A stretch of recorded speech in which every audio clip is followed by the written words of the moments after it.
Buenos días. ¿Quieren por favor abrir sus Biblias al Evangelio de Juan?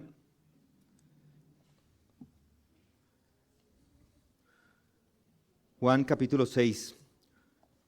Un hombre llamado Sir Nicholas Winton era un hombre de ascendencia judía, pero se convirtió al cristianismo y fue bautizado. Su madre era judío y su padre era de ascendencia alemana. Sin embargo, ellos se convirtieron al cristianismo y criaron a Nicolás en el Evangelio. Y a pesar de que lo habían criado en el Evangelio, él continuaba con su herencia judía, por supuesto, y una profunda empatía por los que sufrían. Claves en la decisión que este hombre tomó de rescatar a unos niños checoslovacos durante la Segunda Guerra Mundial. Sir Nicholas Winton logró organizar el rescate de 669 niños. Los trenes de Winton, así se llama, así se les conoce ahora, y es el testimonio de él, de lo que una persona puede lograr cuando pone lo poco en las manos de nuestro Señor. Este hombre en 1938, Nicholas Winton, era un joven corredor de bolsa, inglés, pero tenía previsto disfrutar unas vacaciones en Suiza, iba a esquiar allí. Sin embargo, un amigo suyo lo invita a visitar Praga, esto es Checoslovaquia, y lo invitó para que pudiera presenciar la crisis que se estaba desarrollando allí. Praga en ese momento estaba llena de refugiados de Sudetes. Sudetes es una región checa que había sido anexada a Alemania tras el acuerdo de Múnich entre Alemania, Francia, Inglaterra y otros en 1938. Entonces él, al llegar a Praga, donde estaban los refugiados, Winton fue movido por la desesperación de los refugiados y decidió actuar. Estableció una oficina en el hotel de Praga y comenzó a crear una lista de niños que estaban en mayor riesgo de la persecución nazi. Regresó después a Londres y desde su casa organizó una operación para sacar a los niños de Checoslovaquia. Winton enfrentó enormes desafíos burocráticos. Primero, la necesidad de sacarlos, pero tenía que ir y sacar unos permisos con las autoridades checoslovaquias, pero al mismo tiempo, al llevar los niños, debería tener unos permisos de entrada y garantías financieras con el gobierno británico. Esos permisos eran necesarios y debería él demostrar que los niños no se iban a convertir en una carga para el Estado. También necesitaba inclusive encontrar familias dispuestas a acoger a todos estos niños en el Reino Unido. Entonces él empezó a hacer anuncios en los periódicos para buscar familias, gestionaba personalmente las respuestas, además buscaba fondos para cubrir los gastos de viaje y las garantías necesarias por las autoridades británicas. Y entre marzo y agosto de 1939, Winton organizó 8 trenes desde Praga hasta Londres, donde sacó a 699 niños. Y un 9º tren estaba programado para salir el 1 de septiembre de 1931, el día en que Alemania invadió a Polonia y comenzó la Segunda Guerra Mundial. Este último tren transportaba a 250 niños y nunca dejó la estación, y se teme que la mayoría de estos niños perecieran en el Holocausto. Ahora, el trabajo de Winton permaneció prácticamente desconocido hasta 1988, cuando su esposa encontró en el ático unos recortes que contenían las listas de los niños y las cartas que había escrito con sus padres. Winton fue entonces posteriormente reconocido y celebrado su heroísmo, recibiendo múltiples honores, incluyendo el título de caballero o de Sir en el 2003. Falleció en el 2015 con 106 años. La historia de este hombre, Sir Nicholas Winton, es un testimonio del poder de Dios, ese poder que Dios utiliza inclusive con un solo individuo, con lo poco que él puede ofrecer. Un individuo guiado por principios cristianos de compasión y amor al prójimo en medio de una creciente oscuridad en esa creciente oscuridad de la Segunda Guerra Mundial, cuando la desesperanza parecía abrumar a toda Europa, un hombre sin mucho poder político, sin mucho poder económico, solo entregó lo que tenía a su disposición y fue usado por Dios para cambiar el destino de todos estos niños. Winton llevó a cabo sus acciones no por reconocimiento ni por una recompensa terrenal, sino movido por ese imperativo de entregar los pocos recursos que tenía por una causa noble. Él organizó los Kindertransport, así se llamaban, y al enfrentarse a estos enormes obstáculos burocráticos y logísticos, Wilton no solamente salvó vidas físicas, sino que también sembró una semilla de esperanza y restauración en tiempos de desolación. Su fe proporcionó un contrapunto al mal, mostrando que incluso en las situaciones más sombrías, la abundante providencia de Dios puede manifestarse a través de actos pequeños. Esta historia, la historia de Winton, nos recuerda que Dios a menudo trabaja a través de individuos dispuestos a responder al llamado de servir. Este es un acto de salvación, pero no solamente porque es un milagro logístico, sino porque tuvo un reflejo de lo que Dios hace, que se extiende a través de acciones humanas. Como cristianos estamos llamados a reconocer y celebrar las formas en que Dios nos permite ser usados como sus instrumentos, como los instrumentos de gracia y amor, entendiendo que nuestras acciones pueden llevar consuelo y luz a quienes afrentan las pruebas más duras. Y esta historia es una historia real que nos muestra lo que Dios todavía estaba haciendo. Y es una historia similar a la historia que Jesús, o que nos cuenta el libro de Juan, en la historia de la alimentación por medio de Jesús de estas 5,000 personas. Y vamos a dar lectura a esos textos. Y si quiere, por favor, se pone de pie y leemos juntos los textos. Juan 6.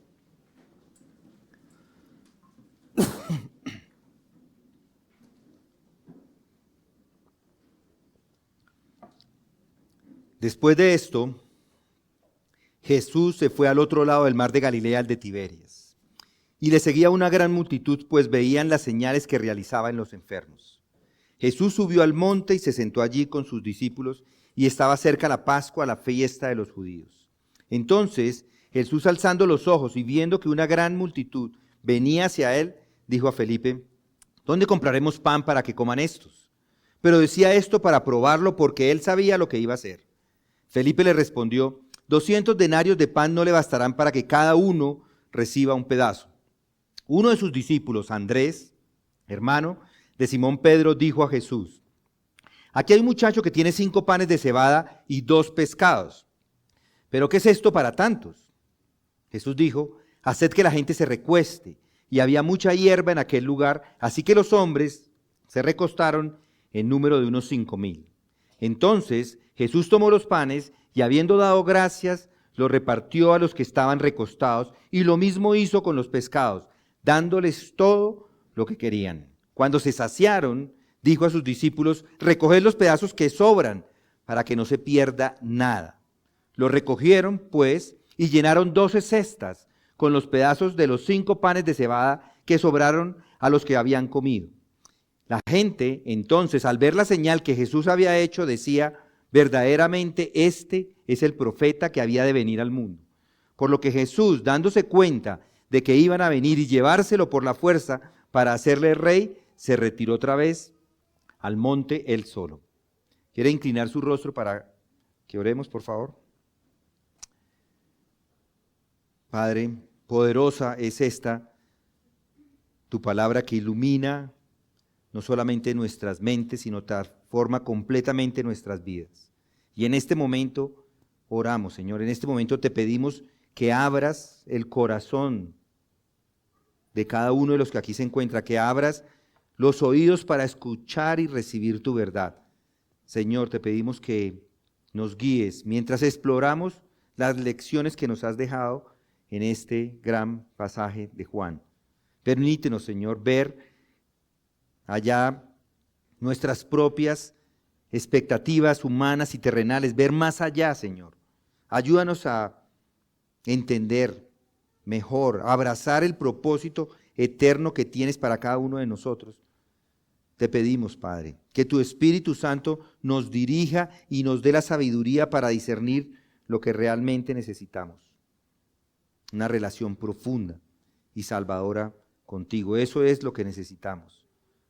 Una relación con el Rey de Reyes, con el Señor de Señores. Que lo que hoy compartamos y aprendamos sea para tu gloria. Y que nuestra vida refleje tu amor y tu verdad. Esto te pedimos en el nombre de Jesucristo, nuestro Señor y Salvador y Rey. Amén. Se pueden sentar. Mis hermanos, hoy continuamos con la cuarta lección que encontramos en estos textos. Esta aparece en el versículo 11. Recuerde que la última vez vimos 3 lecciones o principios que nos ayudan a ver quién es Jesús.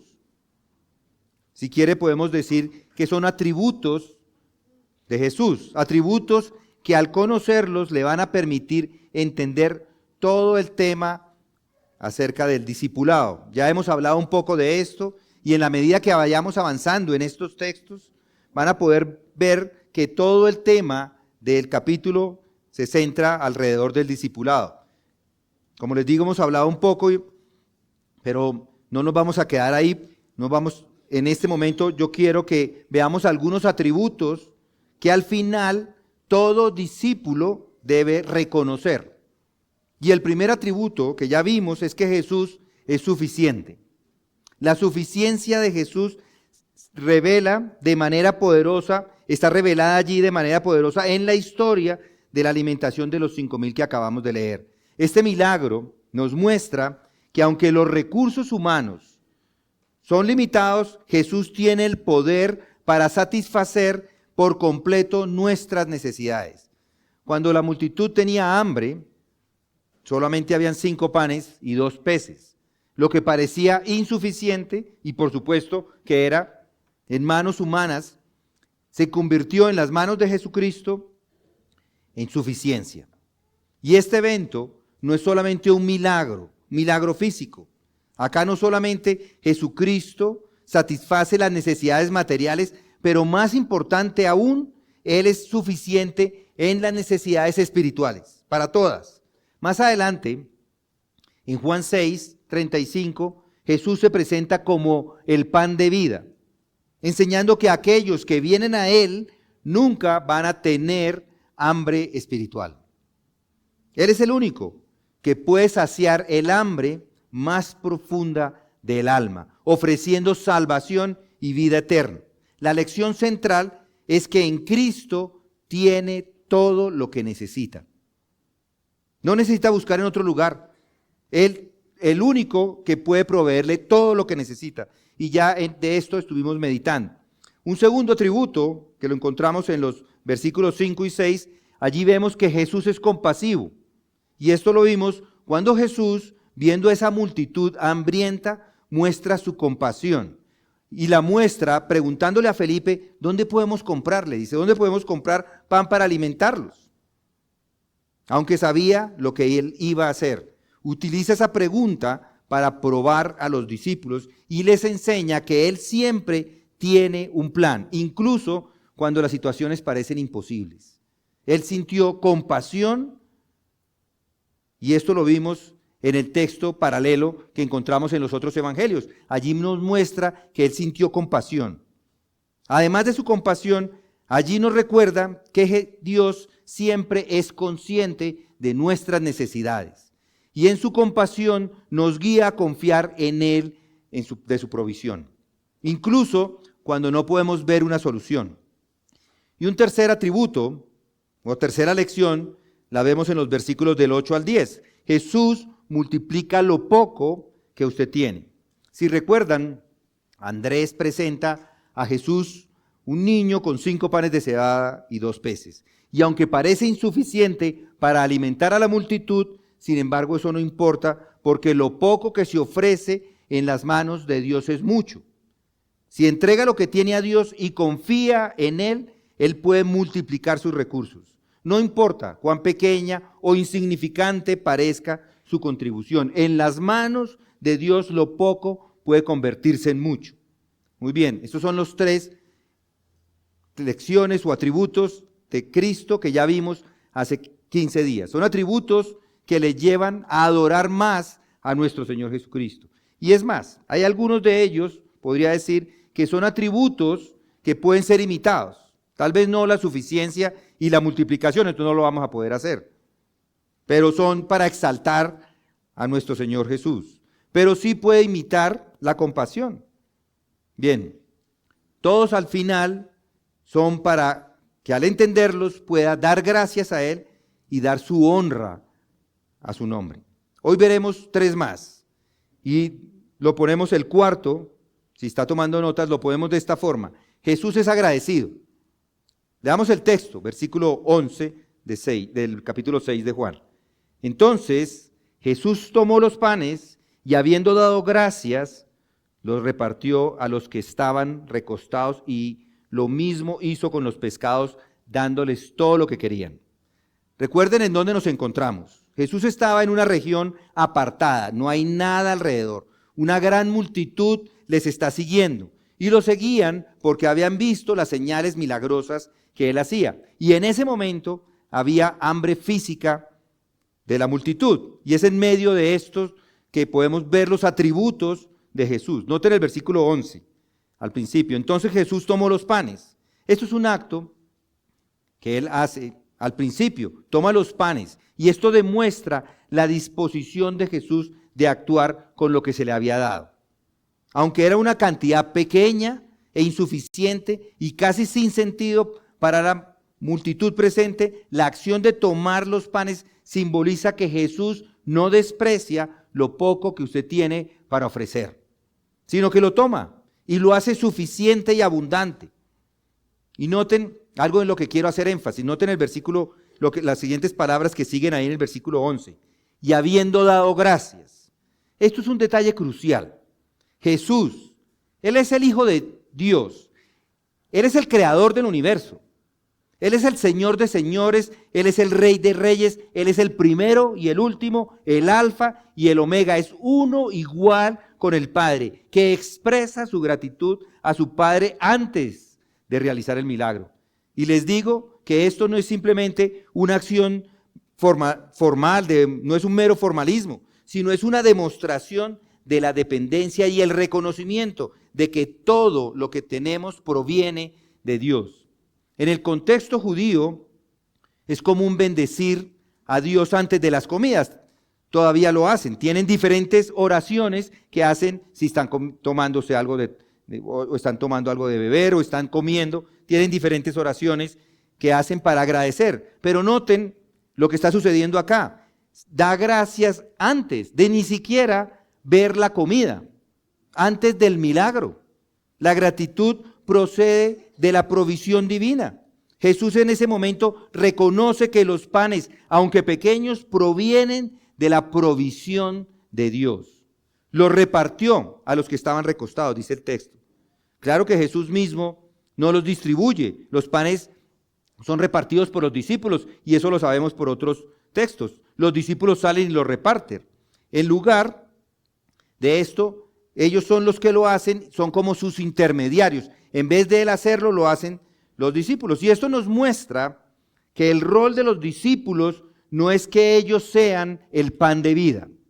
Ellos son solo unos intermediarios. Su rol es de ser instrumentos. No son ellos el pan de vida, sino que sirven el pan de vida. Muchos ministros hoy día se creen que son ellos los creadores de contenido. Se creen que son la fuente de la vida y no se dan cuenta de que son simplemente unos siervos, deben ser meramente unos siervos. Hace unos días, MacArthur habló acerca de los pastores que se vuelven como celebridades. Dice que esa es una contradicción de lo que en realidad deben ser.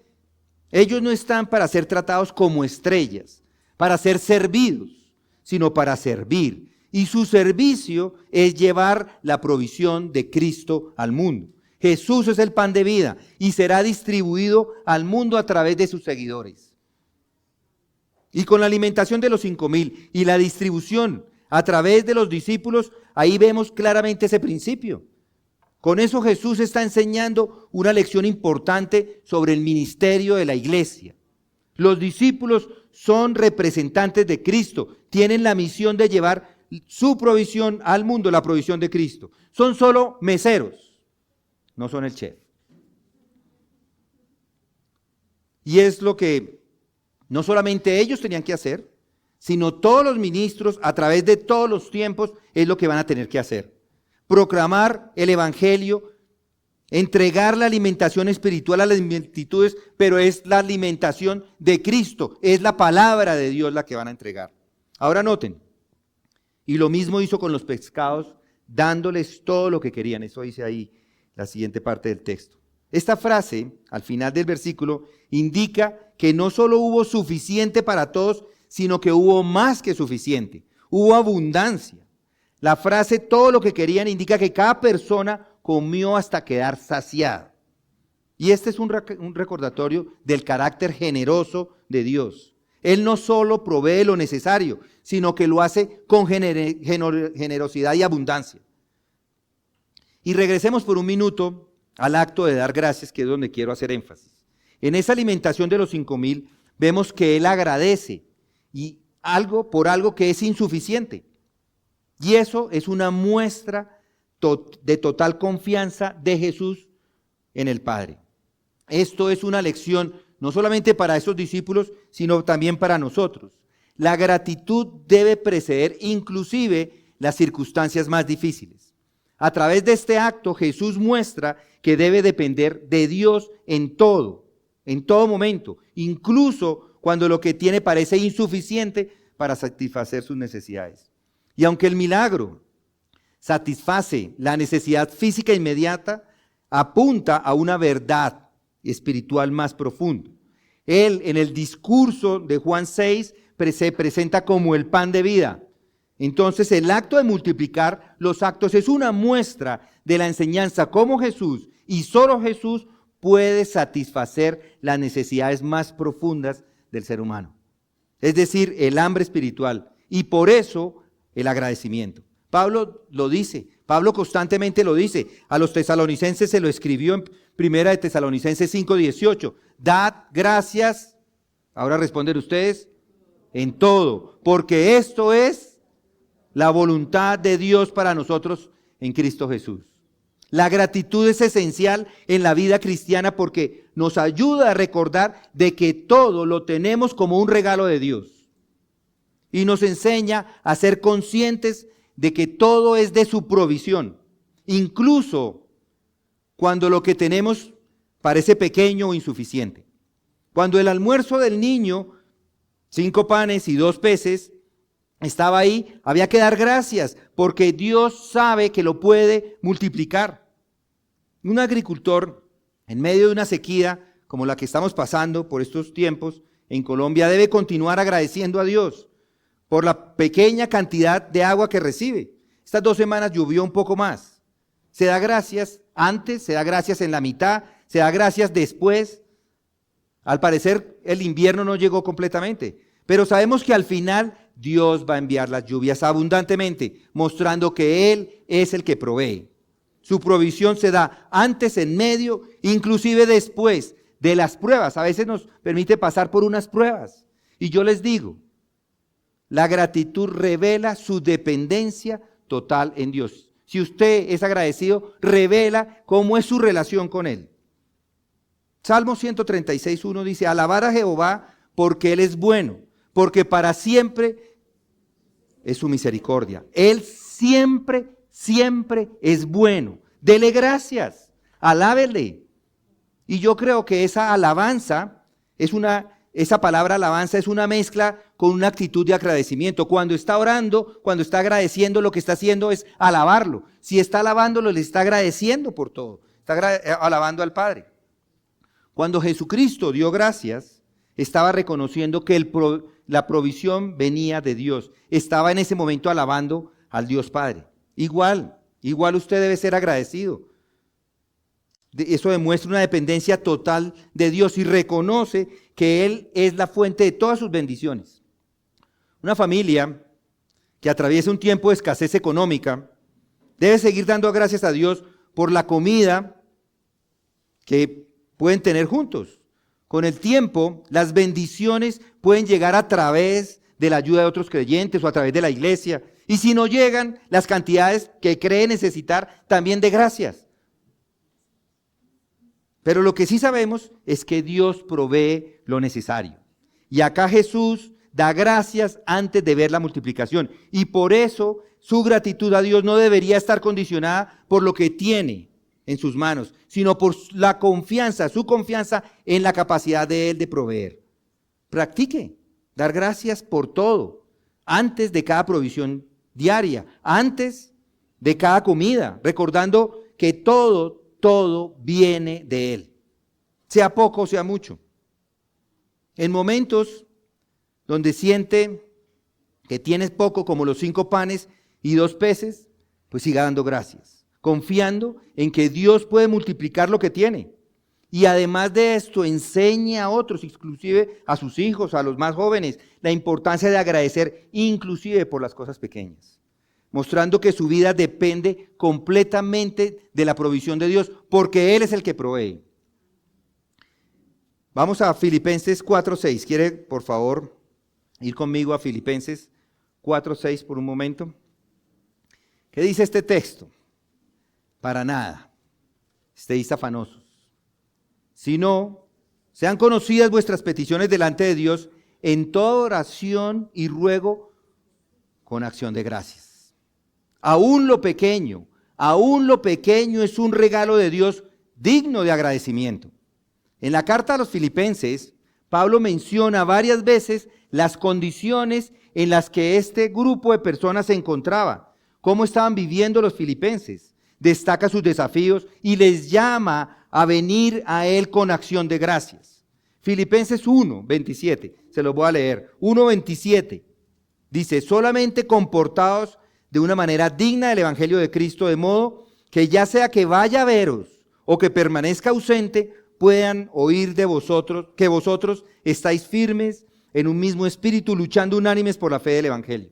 De ninguna manera amedrentados por vuestros adversarios, la cual es señal de perdición para ellos, pero de salvación para vosotros, y esto de Dios. Porque a vosotros se os ha concedido, por amor de Cristo, no solo creer en Él, sino también sufrir por Él, sufriendo el mismo conflicto que visteis en mí y que ahora oís que está en mí. Aquí Pablo está animando a los filipenses a vivir de una manera digna del Evangelio de Cristo. Independientemente de si Él está presente o no, les habla de la necesidad de mantenerse firmes, de un mismo espíritu, de una misma mente, luchando juntos por la fe. Además menciona que estaban enfrentando sufrimiento por su fe, similar al sufrimiento que estaba Pablo también experimentando. Porque a vosotros se os ha concedido por amor de Cristo no solo creer en Él, sino sufrir también por Él. Más adelante, en el capítulo 2, versículo 14, dice: haced todas las cosas sin murmuraciones ni discusiones, para que seáis irreprensibles y sencillos, hijos de Dios, sin tacha, en medio de una generación torcida y perversa, en medio de la cual resplandecéis como luminares en el mundo. Pablo está exhortando a los filipenses a hacer todas las cosas sin murmuraciones ni discusiones. Lo que eso nos sugiere es que en ese lugar están enfrentando tensiones internas, dificultades internas, dificultades que están afectando probablemente la unidad, y les anima a ser irreprensibles y sencillos, hijos de Dios sin tacha, en medio de una generación torcida y perversa. Y luego en Filipenses 4, 10 hasta el 14, Pablo agradece a los filipenses por su generosidad en medio de sus propias dificultades económicas. Ellos no eran una iglesia rica, pero fueron generosos. Les reconoce por haber sido fieles en apoyarles incluso cuando ellos mismos no estaban en la mejor situación económica. En resumen, los filipenses están viviendo en un contexto de sufrimiento por la fe, de potenciales tensiones internas, de desafíos económicos. ¿Y qué hace Pablo? les anima a preservar en la fe, en la unidad, en la generosidad. Les anima a venir a Dios con toda oración y ruego, con acción de gracias. ¿Quién esperaría acción de gracias en una situación tan complicada como esta? Mis hermanos, yo les digo, el agradecimiento es la marca de un verdadero creyente. Muy bien, continuemos. La quinta lección la encontramos en el versículo 12. Jesús es un buen administrador. Jesús es un buen administrador. Él valora todo, así sea poco. Noten el versículo 12. Cuando se saciaron, dijo a sus discípulos, recoged los pedazos que sobran para que no se pierda nada. Cuando se saciaron, eso dice la primera parte. Esto nos detalla el versículo 12. Nos recuerda que el milagro de la multiplicación de los panes y los peces no solo cubre las necesidades inmediatas de la multitud, sino que fue abundante. Todos los presentes comieron hasta quedar saciados. Y eso nos refleja la plenitud con la que Dios provee. No se trató de una provisión escasa, sino una que los colmó a todos. Noten, dijo, después de cuando se saciaron, dijo a sus discípulos. Jesús, en su rol de maestro, da instrucciones claras a sus discípulos, aunque acababa de realizar ese milagro que mostró su poder sobre la naturaleza, sigue mostrando lecciones espirituales a los actos cotidianos. Él les da esta orden, les está enseñando con esta orden a ser buenos administradores, responsables de los recursos divinos. Les dice, recoged los pedazos que sobraron. A primera vista, puede parecer un acto menor que no tiene ningún significado o un significado profundo. Pues tienen una abundancia en ese momento porque ha sido abundante el milagro y el acto de recoger las sobras, sin embargo, enseña la importancia del cuidado y la responsabilidad de las bendiciones que Dios nos da. Aunque había sobreabundancia, piensen eso, había muchísimo. Piensen acá, vamos a hacer una reunión nosotros y todo el mundo trae comida, todo el mundo sirve, no quedan sino los sobrantes y ¿qué hacemos? Van a dar al bote la basura. Jesús enseña que todo tiene valor ante los ojos de Dios, incluso lo que queda. Aquí vemos que Dios valora lo que a veces consideramos sobras. Jesús, a pesar de haber realizado ese milagro tan grande, nos permitió ver que los fragmentos sobrantes no se desperdiciaron. Y eso demuestra que Dios no es un derrochador y que valora incluso lo pequeño que podríamos considerar insignificante. Para que no se pierda nada, las sobras tienen valor para Él. Eso nos muestra que Dios no desperdicia nada, inclusive en nuestras vidas. Incluso las experiencias o bendiciones que consideramos pequeñas o insignificantes tienen un propósito y un valor para Él. Jesús enseña que todo lo que proviene de Dios debe ser administrado con responsabilidad, mostrando que nada debe perderse. Eso significa que deben ser buenos administradores de lo que Dios les ha dado. A menudo podemos pensar que porque tenemos abundancia, podemos ser descuidados con nuestros recursos. Pero Dios nos enseña a ser cuidadoso incluso con las sobras. Deben ser agradecidos. No solamente ser agradecidos, sino deben ser responsables con lo que tienen, recordando que todo proviene de Dios. No se vota simplemente porque le sobró. Recuerde que es provisión de Dios porque todo viene de Él. Si usted tiene un trabajo es porque Él se lo dio. Si usted recibe algo es porque Él se lo dio. Si Dios provee dinero por medio de un negocio es porque Él se lo dio. La idea es que aproveche y cuide lo que recibe, ya sea por su trabajo o porque alguien se lo donó. Ese dicho de que a caballo regalado no se le mira el colmillo, puede llevarle a no ser crítico con el regalo.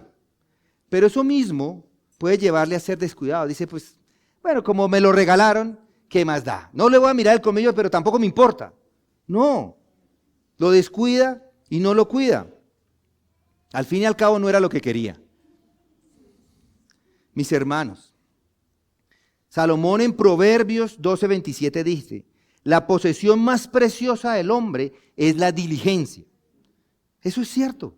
La diligencia en todo sentido.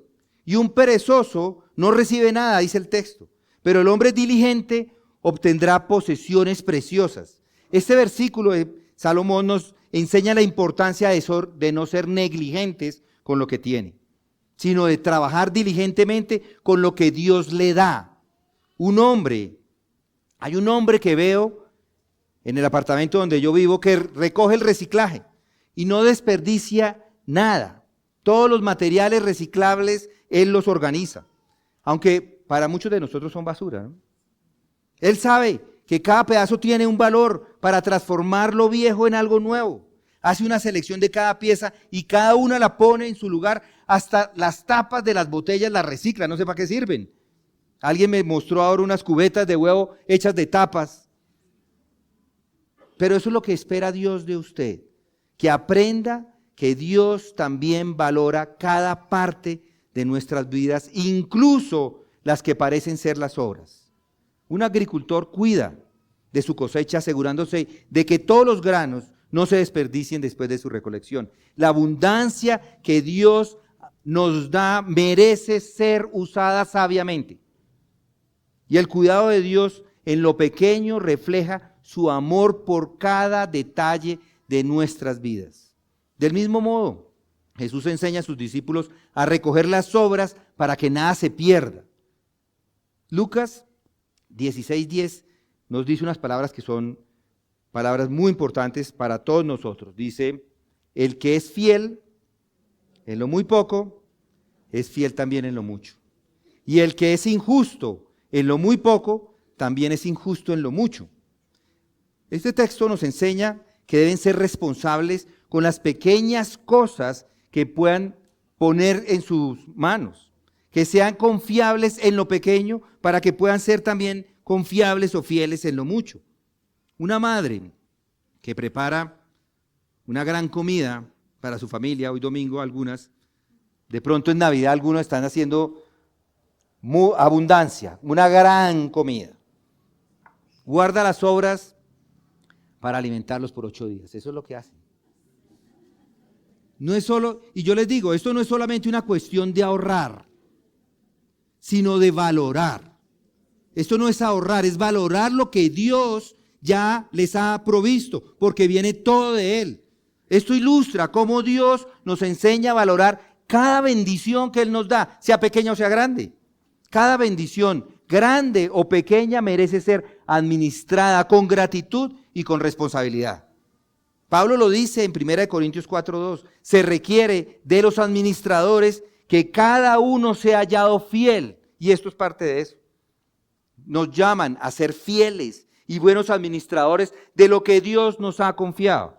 Por eso, aunque Dios provee abundantemente, deben ser igual buenos administradores de su provisión. No deben desperdiciar lo que han recibido, ya sea lo que sea, porque todo viene de Dios y tiene un propósito. A menudo muchos tienden a despreciar lo que parece poco o insignificante, lo desechan. Jesús enseña que debe valorar incluso las cosas pequeñas que Dios le da, ya que también son una bendición. Así como Jesús recogió los pedazos sobrantes, también debe recoger y aprovechar las oportunidades, los dones. No piense que porque su don no es el gran don, es algo despreciable. Es un don que Dios le dio y debe ponerlo al funcionamiento de la iglesia, porque Él puede hacer de ese don cosas maravillosas. Usted póngalo en las manos de Dios y Él, ya veremos a ver cómo lo hace, qué es lo que Él hace con eso. Asegurémonos de que nada se pierda. Dios no desprecia nada, incluso las obras tienen valor ante Él. Por eso así igual debemos hacer nosotros, ser cuidadosos y buenos administradores. Finalmente, la sexta lección se encuentra en los versículos 14 y 15. La gente entonces, al ver la señal que Jesús había hecho, decía: verdaderamente este es el profeta que había de venir al mundo. Por lo que Jesús, dándose cuenta de que iban a venir y llevárselo por la fuerza para hacerle rey, se retiró otra vez al monte, él solo. Aquí vemos que la multitud estaba buscando un rey, un tipo de rey equivocado. Querían un rey que supliera sus necesidades materiales y los liberara del dominio y la opresión romana. Pero Jesús no vino a ser ese tipo de rey. Jesús es el Rey de Reyes, pero no un rey que simplemente cumple con las expectativas de las personas para proveer bienestar a la humanidad. Él vino a establecer un reino de paz y justicia, un reino que trasciende lo terrenal.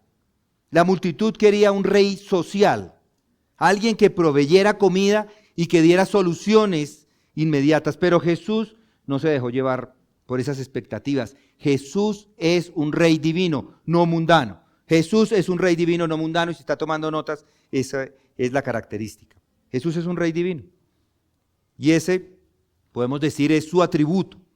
La gente entonces, noten el versículo 14, viendo la señal, después del milagro de la multiplicación de los panes y los peces, la multitud inmediatamente reconoció que había algo especial en Cristo. Vieron el milagro como una señal que cumplía las profecías del Antiguo Testamento que encontramos en Deuteronomio 18:15, de ese profeta que había de venir. Sin embargo, su interpretación de lo que significaba esto estaba errada. Buscaban un líder político, alguien que les resolviera los problemas temporales, pero no un salvador espiritual. Verdaderamente, este es el profeta que había de venir al mundo, dicen ellos. La multitud entonces estaba dispuesta a reconocer a Jesús como el profeta esperado, pero con expectativas erróneas. Ellos veían a Jesús como una figura mesiánica, pero solo en términos de liberación política y de liberación material. Y eso revela la mala interpretación de las escrituras que tenían, en las que veían al Mesías como alguien que iba a venir a restaurar el reino terrenal de Israel. Entonces, por lo que Jesús, dándose cuenta de que iban a venir y llevárselo por la fuerza para hacerle rey, en esos textos dice allí, Jesús reconoce y ve los corazones de los hombres. Vio que la multitud quería usarlo para sus propios fines. Querían hacerlo el rey social, alguien que les proveyera comida y los liberara de la opresión romana. Pero Jesús no vino a cumplir las expectativas terrenales. Se retiró entonces, otra vez al monte, él solo. Jesús se aparta porque no vino a ser el rey de este mundo. No permitirá que la multitud definiera cuál es su misión, sino su reino no es de este mundo, dice Juan 18:36. Jesús se retira a un lugar de soledad, probablemente a orar y mantener su enfoque en la misión que el Padre le ha encomendado. En tiempos de elecciones, muchos buscan un líder que prometa resolver todos los problemas inmediatos, sin pensar en las necesidades más profundas de la sociedad. De la misma manera, la multitud buscaba en Jesús un rey social, esperando soluciones rápidas para sus problemas materiales, sin comprender que Él vino a resolver los problemas espirituales más profundos. Imagínese a un paciente que acude al médico solo para que le dé una lista de medicamentos para sus dolores, pero ignora las advertencias del médico sobre una enfermedad grave que tiene y que necesita tratamiento. Así es lo mismo con esta multitud.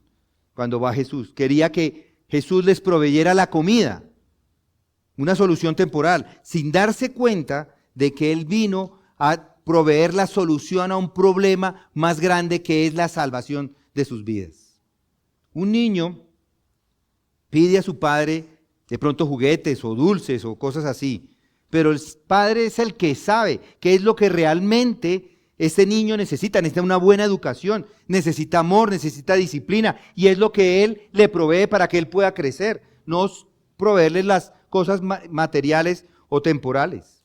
De manera similar, Jesús rechazó ser un rey social, porque sabía que lo que la gente realmente necesitaba era la salvación y la vida eterna, no solamente un bienestar temporal. Por eso no debe acercarse a Jesús únicamente para que le provea materialmente. Su misión es mucho más profunda, es darles vida eterna y satisfacer sus necesidades espirituales. No se debe limitar a ver a Jesús para que llene sus expectativas humanas. Es fácil reducir a Jesús como un proveedor físico y material. ¿Se ha puesto a pensar en cuál es su lista de oración? Cuando usted hace oración, ¿qué es lo que usted ora? ¿Por qué ora?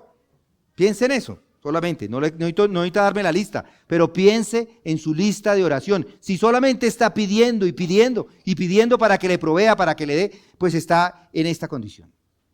Si usted está adorando, exaltando y agradeciendo, entonces está en otra situación. Él vino a establecer un reino que trasciende lo terrenal. Lo de este mundo no importa. Hay un mundo mayor y debe reconocerlo a Él como el Rey de Reyes y el Señor de Señores. A veces nuestras expectativas de Jesús están centradas en lo que queremos que Él haga por nosotros en nuestra vida, pero deben estar dispuestos a aceptar su voluntad, reconociendo su plan, que hay un plan eterno que es mucho más grande que nuestras necesidades inmediatas. Juan 18:36, Jesús respondió: mi reino no es de este mundo. Si mi reino fuera de este mundo, entonces mis servidores pelearían para que yo no fuera entregado a los judíos. Mas ahora mi reino no es de aquí, no es de aquí. El reino no es de este mundo, no es acá. Aquí nos está recordando que el reino de Jesús no es terrenal, sino espiritual y eterno. El mismo Jesucristo lo dijo en Mateo 6:36, pero buscad primero su reino y su justicia, y todas estas cosas os serán añadidas. Aquí vemos la enseñanza de que nuestras prioridades deben estar en las cosas espirituales, no en las cosas materiales. Filipenses otra vez 3:20 lo dice, porque nuestra ciudadanía está en los cielos, de donde también ansiosamente esperamos a un Salvador, el Señor Jesucristo. Nuestra verdadera ciudadanía está en el cielo, no en los reinos temporales de este mundo. Esto nos recuerda que debemos fijar nuestros ojos en lo eterno. Jesús no vino a cumplir necesidades terrenales, Él vino a establecer el reino eterno. Buscar a Jesús solo por lo que Él puede darles en lo material es perder de vista todo el punto de su venida. Jesús es el Rey y vino a salvar sus almas, no solamente a resolver sus problemas temporales. Muchos hoy día buscan a Jesús por razones equivocadas. Vienen a la iglesia porque esperan el milagrito. O buscan a Dios esperando que les resuelva sus problemas materiales o de prosperidad o lo que sea.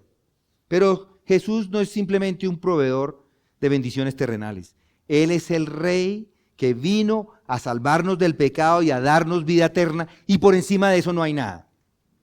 Si solo busca a Jesús por lo que puede darle en términos materiales, está perdiendo todo el propósito real de su venida. Esta lección nos recuerda que debe acudir a Jesús no solamente por lo que puede hacer por ustedes, sino porque Él es el único que puede satisfacer sus verdaderas necesidades espirituales. Él es el Señor, que vino a darles vidas, no solamente a resolver sus problemas temporales. Aquí tenemos 6 características, 6 lecciones, 6 atributos de Jesucristo. En este milagro de la alimentación lo vemos. Vemos su suficiencia, vemos su compasión, vemos la importancia de ofrecer sus recursos a Dios, vemos su gratitud, vemos que Él es un buen administrador y debemos entender que Jesús es un Rey divino también. Espero que estas verdades les guíen a una relación más profunda con nuestro Señor y Salvador Jesucristo. Vamos a orar. Santo Padre, Dios bueno y eterno, te agradecemos porque tú nos muestras esta gloriosa verdad de quién es tu Hijo Jesucristo. Te agradecemos por ello porque nos muestras lo que Él vino a hacer a este mundo. Te damos gracias porque has enviado a tu Hijo y luego has enviado al Espíritu Santo para que también nos haga verlo, para que podamos exaltarlo, para que podamos adorarle, para que podamos añorar ese momento en que vamos a pasar la eternidad con Él y contigo, Señor. Te pedimos que siempre nos mantengas con los ojos fijos en tu Hijo Jesucristo, que no permitas, Señor, no permitas que nosotros volteemos a mirar al mundo cuando sabemos que del mundo no obtenemos nada. Inclusive, Señor, en las diferentes circunstancias en las que nos encontremos, económicas o difíciles en la vida o conflictos o en lo que nos encontremos, que siempre podamos, Señor, venir a ti, reconociendo quién eres tú y nosotros actuando en la manera que tú nos permitas actuar para demostrar la obra que has hecho en nuestras vidas al mundo perdido. Esto te pedimos en el nombre de tu Hijo Jesucristo. Amén.